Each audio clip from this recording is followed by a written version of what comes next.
Ambelele lungwa milele Sumbala eye wala ni wenshi ya kutabika mamanye Ambelele lungwa milele Sumbala eye wala ni wenshi ya kutabika Kiwandale kumbango, kiwa soto kumbango Kiwandale kumbango, kiwa soto kumbango Welelelele, welelelele kumbango Welelelele, welelelele kumbango Welelelele, welelelele kumbango Uba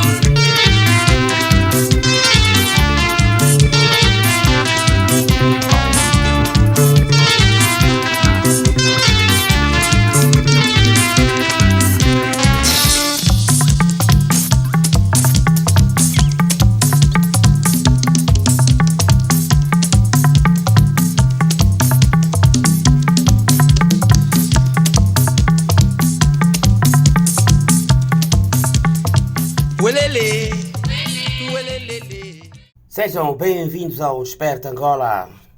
Desde a linda cidade de Miami, Costa de Ouro, no Atlântico Norte, nos Estados Unidos da América.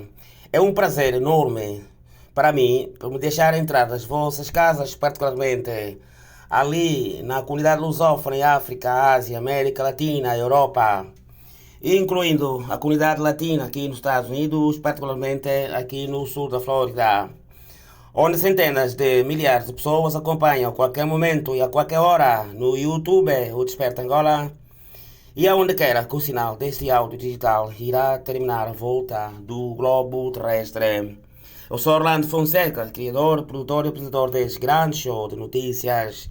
Este é o teu Desperta Angola, o teu único canal digital de língua portuguesa nos Estados Unidos da América.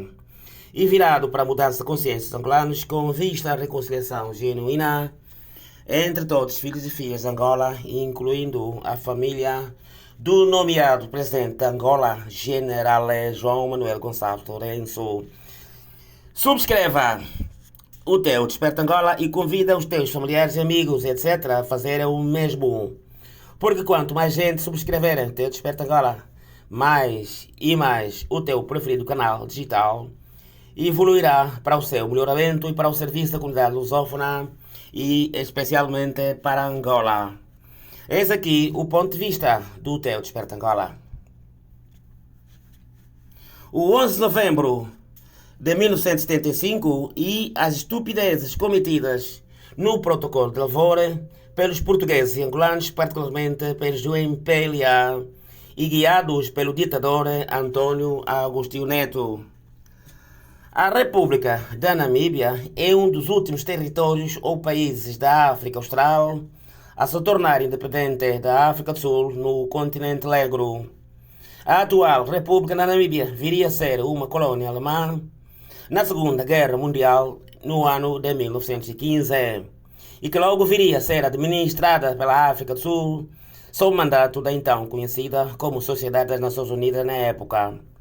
Algum tempo mais tarde, e no final da Segunda Guerra, ou da Segunda Grande Guerra, a África do Sul viria a anexar a Namíbia por sua conta, um desidrato que nunca viria a ser reconhecido pelas Nações Unidas.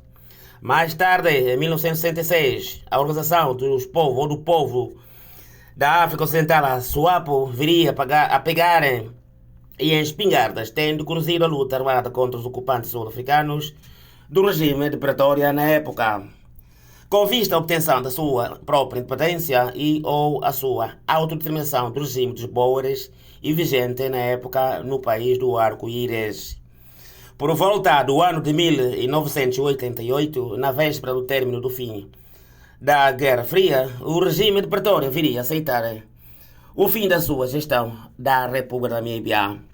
E baseado no quadro do Acordo Geral para a Pacificação de toda a região do continente negro, através de um acordo de paz que devia ser patrocinado pelas Nações Unidas, incluindo a República de Angola, então ocupada pelas tropas de expedição cubana, e que eram combatidas na época pelo Braço Armado da UNITA, Forças Armadas de Libertação de Angola, FALA, e então lideradas pelo seu líder carismático e patriota, o Dr. Jonas Malheiro Savimbi. Acordo Geral de Paz esse, que se traduziu na retirada das tropas cubanas de Angola, e em troca da saída das forças sul-africanas da República da Namíbia e de cuja sua assinatura viria a ter lugar na sede das Nações Unidas de Nova York, aqui nos Estados Unidos, e aos 22 de mês de dezembro do ano de 1988, sob mediação do governo dos Estados Unidos da América. 2 anos mais tarde, a República da Namíbia viria a celebrar a sua independência aos 20 de março do ano de 1990, tendo Sanu Joma sido o primeiro presidente da Namíbia e eleito através do voto secreto universal na República Nambiana, e que viria a ser sucedido pelo presidente Hifikepunye Pohamba no ano de 2004. Para o efeito, os sul-africanos, antes da descolonização da República da Namíbia, viriam a cautelar o futuro dos sul-africanos e namibianos nascidos no território, incluindo os comerciantes intelectuais e operários, toda a máquina industrial, etc., e existente na época na República Namibiana, sem confundir como sendo colonialistas e cidadãos sul-africanos e ou namibianos nascidos na Namíbia, com vista à produção de uma transição pacífica e que viria a beneficiar os povos dos dois países, nomeadamente o povo sul-africano e o povo da Namíbia. Contrariamente em Angola, quando em Nakuru, no Quênia, na presença do então presidente queniano finado Jomo Kenyatta, os angolanos portugueses, nomeadamente Antônio Agostinho Neto do MPLA, Álvaro Holden Roberto da EFRALA e o Dr. Jonas Savimbi da UNITA, os líderes dos 10 movimentos de libertação nacional de Angola, viriam a decidir ou a iniciar o processo de transição para a independência de Angola. Eles teriam assumido o compromisso segundo o qual, tendo em conta a gravidade da situação política e ou militar vigente em Angola na época, o interesse nacional angolano deveria sobrepor-se a quaisquer diferenças políticas, geológicas, raciais e religiosas existentes entre as partes na época, etc. Essa teria sido a parte mais importante dos acordos de Nakuru. Entre outros quesitos obtidos nos vários encontros havidos lugar na época, entre as partes angolanas na véspera da assinatura do Protocolo de Alvore, e de cuja sua assinatura viria a ter lugar no Hotel Penina, na região de Algarve, na República Portuguesa, aos 15 de janeiro do ano de 1975. Porém, com a Revolução dos Escravos, que antes teria tido lugar aos 25 de abril de 74 e ocorrido em Portugal, o general Silvério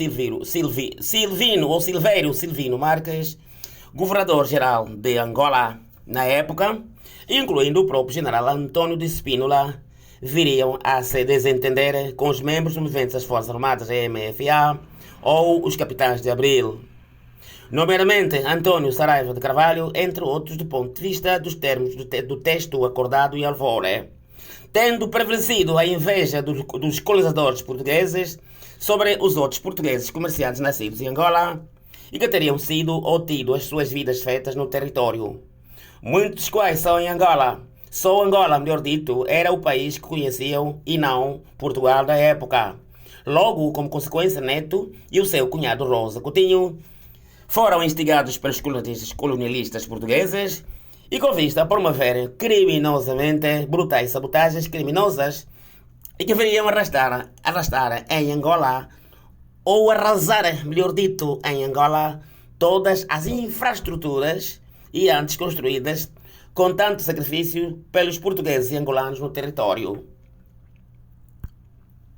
incluindo as grandes indústrias transformadoras, etc., tendo expulso de Angola portugueses e mesmo angolanos honestos, incluindo os comerciantes, etc., verdadeiramente confundidos como sendo também parte dos colonialistas portugueses, quando eram, na verdade, angolanos independentemente da sua cor de pele, etc. Muitos dos quais foram mortos e ou até violados à toa por conta das burrices cometidas pelos portugueses e pelos angolanos, particularmente os do MPLA, guiados pelo ditador Antônio Agostinho Neto. Neto, que para o efeito teria pedido auxílio das tropas cubanas idas do Congo Brazzaville e governado na época pelo finado comunista ex-presidente Mariano Guabi, e que viria a provocar os famosos massacres de Fangondo, que como consequência provocariam centenas de milhares de mortos, e à toa em Cacoaco, ali no norte de Luanda. que, como consequência, as tropas cubanas escorraçariam de Luanda os da EFRA lá, os da UNITA, tendo logo Rosa Coutinho entregue de borla à toa e unilateralmente na noite de 11 de novembro de 75 a independência de Angola ao seu cunhado Agostinho Neto. O desidrato, que na verdade deveria significar o abandono de Angola pelos capitães de Abril à toa e nas mãos da soldadesca comunista cubana da ilha caribenha de Havana, dirigidos pelos marxistas irmãos Castro da Havana, patrocinados de borla por António Agostinho Neto. Situação que prejudicou os povos de Angola e de Portugal. Razão pela qual os angolanos portugueses, se uns atualmente se alimentam dos contentores de lixo, e por conta do sistema de ditadura militar instalado em Angola, e agora encabeçado pelo ditador João Lourenço. Na verdade, em Portugal, os portugueses também passam fome e centenas de milhares de famílias portuguesas nem sequer abrigo para dormir podem ter ali em Portugal. Tudo por conta das burrices dos próprios portugueses complexados e ou racistas, juntamente com os angolanos, especialmente pouco pensantes do MPLA.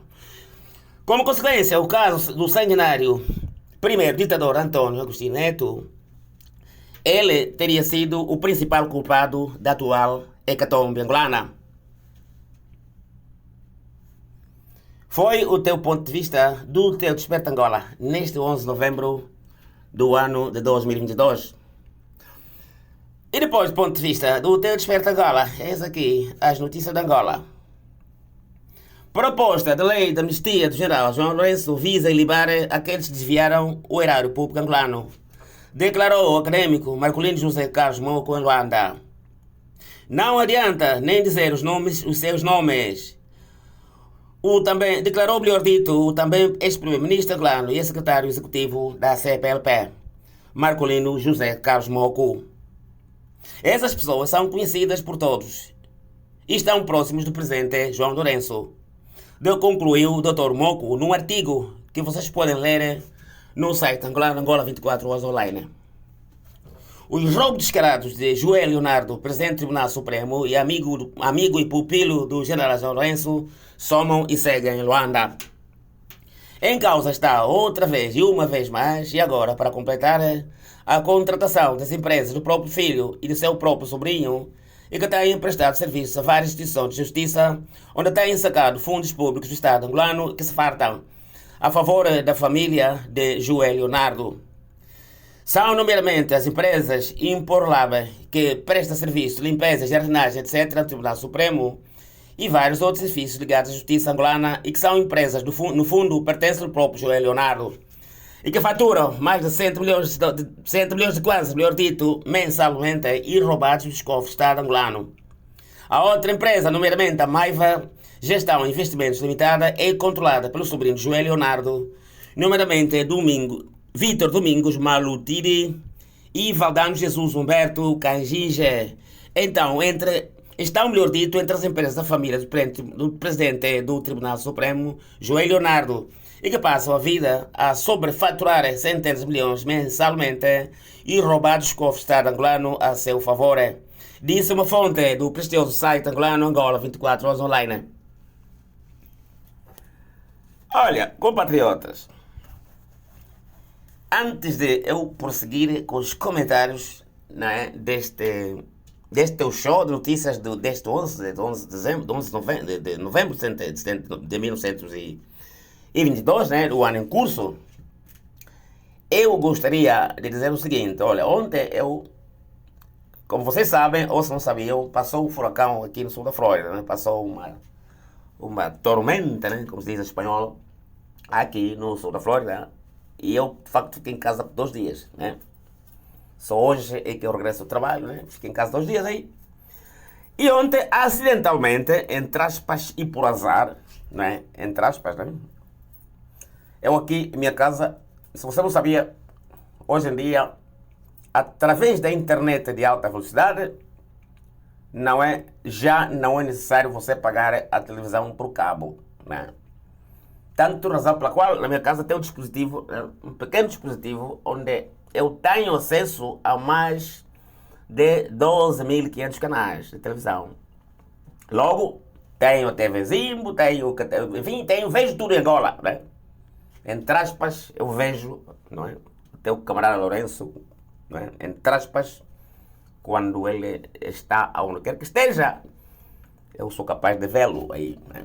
Portanto, e acidentalmente, né, por azar, entre aspas, não é, abriu o canal da televisão pública de Angola, da TPA.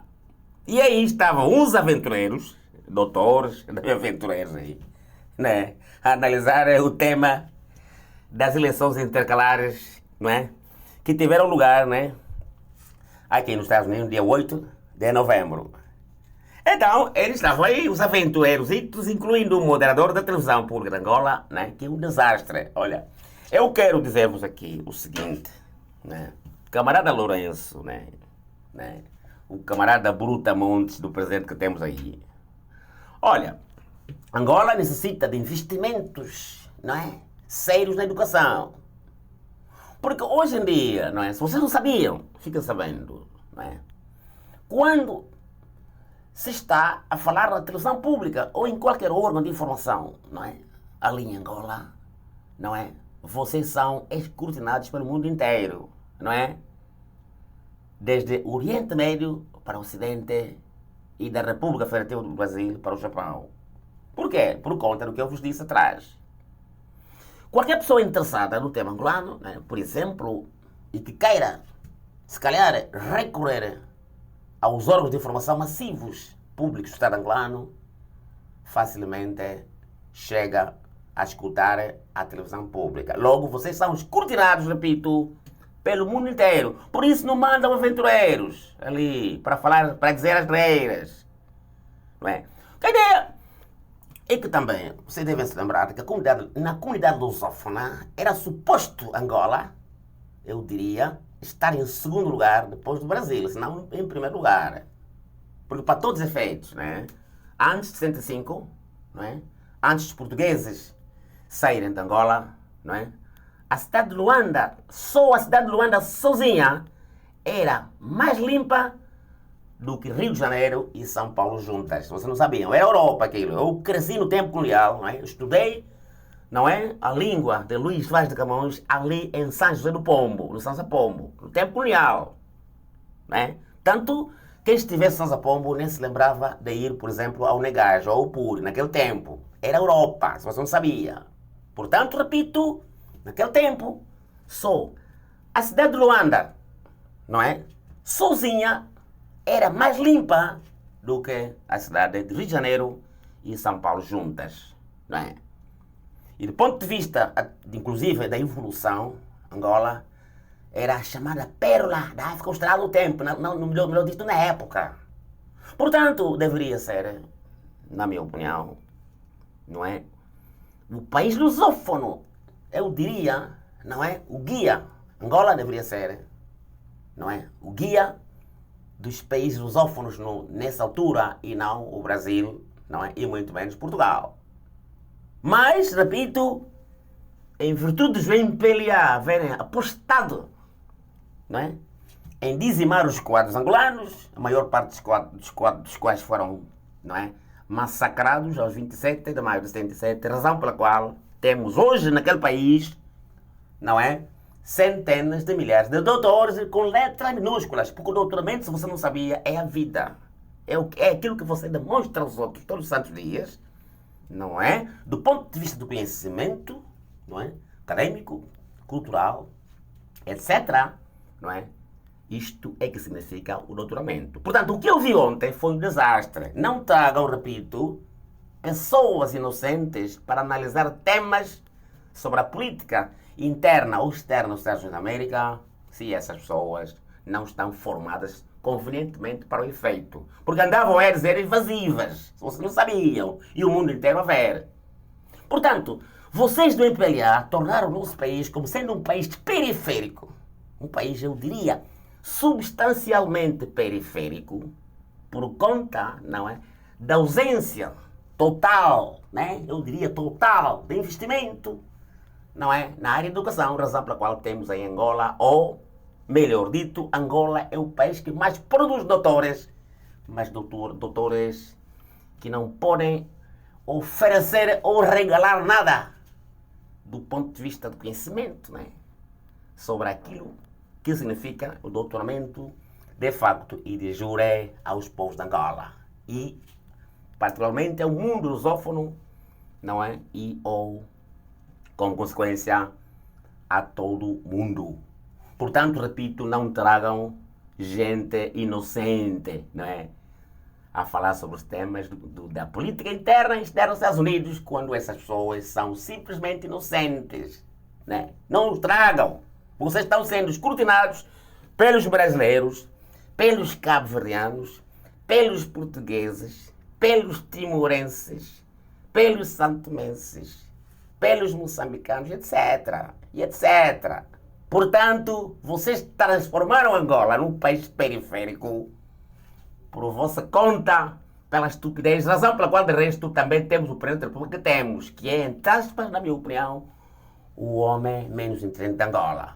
Portanto, é uma pena que 48 anos depois, não é? Hoje, 47 anos depois, melhor dito, não é? Hoje é 11 de novembro, ainda em Angola, não é? Em lugar do país evoluir, em lugar do país ter, não é? Do ponto de vista organizativo, um governo que funcione, não é? Um governo, diria eu, não é? Se calhar, na linguagem popular, que tenha pernas para andar, contrariamente, não é? O presidente João Lourenço optou por um governo que regrediu e que tem ou funciona com os métodos da Idade da Pedra, não é? Porque qualquer governo hoje em dia, na governação moderna, não é? Não é? Digamos, a base está na implementação das autarquias. Não é? Não vou dar aqui exemplos, não é? Mas é a implementação das autarquias, onde é lá onde reside, não é? A organização de um governo que funciona. Portanto, 48 anos depois, não é? Da independência de Angola, o país, em lugar de evoluir, Angola regrediu e se transformou nada mais, nada menos do que um autêntico país periférico, mesmo no contexto da comunidade dos países lusófonos, né? Não é? Portanto, a proposta, mudando de segmento, da amnistia do general João Lourenço visa ilibar os seus, não é? Aqueles que estão no seio do governo dele, do seu gabinete, etc., que roubaram com ele, não é? Porque está a afastar o perdão aos seus inimigos do MPLA, não é? Do tempo do ex-presidente José Eduardo Santos. E os abusos de João Leonardo, né? Amigo e pupilo do general João Lourenço, desde o banco, se vocês não sabiam, demonstram claramente de que o general João Lourenço é um brincalhão e um espertalhão, né? Que também será preso. O Lourenço será preso, você não sabia. Sempre e quando se atreve a deixar o poder por querer condenar os seus próprios correligionários e que sempre roubaram com ele por conta do círculo vicioso e em detrimento do pragmatismo. Termina aqui essa edição do Desperta Angola, emitida na linda cidade de Miami. Hoje é o 11 de novembro, o dia da independência de Angola. Uma independência que eu chamo um abandono por parte dos capitães de abril da República de Angola, né? Razão pela qual hoje estamos ainda onde nos encontramos, né? Encurralados ali, né? Razão pela qual, repito, não é? Apesar do país caminhar por mais de meia década de independência, aí temos o país que temos, né? Onde, não é? O camarada Lourenço, simplesmente, na minha opinião, é o presidente que Angola merece. Porque a ideia é que, com tantos doutores que há aí, como é que estamos sendo governados por um indivíduo, repito, menos inteligente do país, né? Portanto, se você me escuta desde Belize, em Cabinda, na Congolândia, ou em Pinda, em Banza, Congo, desde lá para o Coelho Quango, ali em Sansa, Pombo, Iena Wonso, Kiambota Keno, Zambica, Luçambula, Cango, Angola, Kiambota Keno, e desde lá para o Lubito. E vocês sabem que ali é uma Califórnia que havia lá, que depois parece que falhou, no Camarada Lourenço. Se você me escuta desde lá para o Luau, te agradeço imensamente. Você pode estar aqui, mesmo que o oeste, ali assim, no que o oeste, no estreito da Flórida, 90 milhas da Havana para o Main State em Portland. Você pode estar, se calhar, no Pacífico, para a linda cidade de Nova York, ou se você estiver na linda cidade de Luanda, ou na grande Lisboa, onde quer que você esteja ali, em Portugal continental. Você pode estar, se calhar, desde o hemisfério sul, na República Federativa do Brasil, para o norte do planeta, o Japão, ou do Oriente Médio para o Ocidente. A todos vocês, vos agradeço imensamente e muito obrigado por escutar-me e que ao final da semana está a volta da esquina. E desfrutem, e hoje é 11 de novembro, né? Para todos os efeitos, vocês estão em casa, desfrutem o 11 de novembro e assim em Luanda, onde vocês se encontrem. Muito obrigado por escutar-me. Eu sou Orlando Fonseca, desde a Costa do Ouro, na linda cidade de Miami, no sul dos Estados Unidos, no Atlântico Norte. Muito obrigado. Que Deus possa abençoar a todos vocês aí. Muito obrigado mesmo, muito obrigado por escutar-me e muito obrigado.